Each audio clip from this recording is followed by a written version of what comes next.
আমার এই ভিডিও মাত্র 2 মিনিট হবে, প্লিজ দেখবেন। আমি কি বলতে চাইছি প্লিজ শুনেন। আমাদের মোবাইলে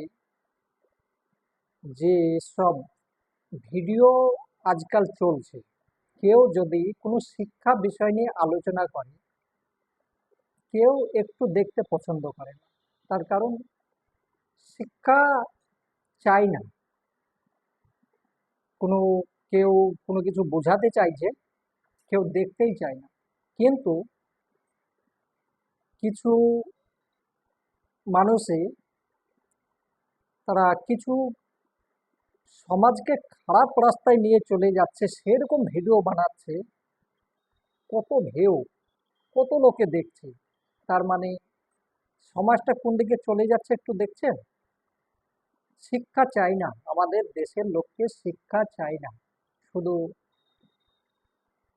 কি ভাষায় বলবো আমি বুঝে পারছি না। তবু এটা কি সঠিক হচ্ছে? মোবাইলে সকাল থেকে সন্ধে পর্যন্ত বাচ্চারা ওই কোনো কিছু দেখছে, দেখে বাস টাইম পাস করছে, যেটার মধ্যে কোনো মতলবই নেই যে কি বলতে চাইছে। আর সমাজটা সম্পূর্ণ নষ্ট হয়ে যাচ্ছে। একটা বাচ্চাকে ধরেন রাস্তার মধ্যে যাচ্ছে, এ বাচ্চা শোন শোন, তোর নাম কি, শোন। দাঁড়ালো, তোর নাম কি বলবে, 10 মিনিট তাকিয়ে তারপরে বলবে, তুই লেখাপড়া করিস তো, স্কুলে যাস, বলতো কি কোন ক্লাসে পড়িস। মনে মনে 50টা গাল তোমাকে দেবে, আর ডাইরেক্টও 5টা দেবে।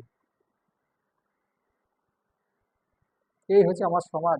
কিন্তু ওই বাচ্চাটাকে গিয়ে যদি জিজ্ঞাসা করা যায়, এই বাচ্চা শোন শোন, আজকাল মোবাইলে কি কি গেম আছে একবার বলতো। সে তখন তুতা পাখির মতো 50টা গেমেরও নাম বলবে। এই গেমটা ভালো, এই গেমটা ভালো ভাই, হ্যাঁ কত সুন্দর গেম। এইটাই আমাদের ভবিষ্যৎ।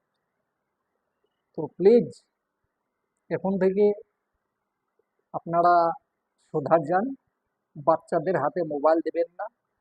আর যেসব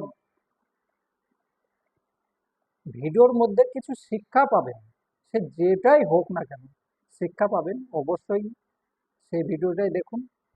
যেটা দরকার নয় সেটা দেখেন না। তবে আপনার ক্ষতি, আপনার বাচ্চার ক্ষতি, আপনার পরিবারের ক্ষতি। আমি আপনাদেরকে বাস বোঝালাম, কেউ গালি দিবেন না। সেটা এবার ফাইসলা তো আপনাদের হাতে। আমি আপনাদেরকে জবরদস্তি করছি না যে হ্যাঁ এটাই করতে হবে। আপনাদের ইচ্ছা, বাস আমার মুখে চিন্তায়, আমার মনের মধ্যে চিন্তা এলো, তাই আমি বলেছি। তো যাই হোক, আপনাদের ভালো মন্দ আপনারা নিজে বেছে নেবেন।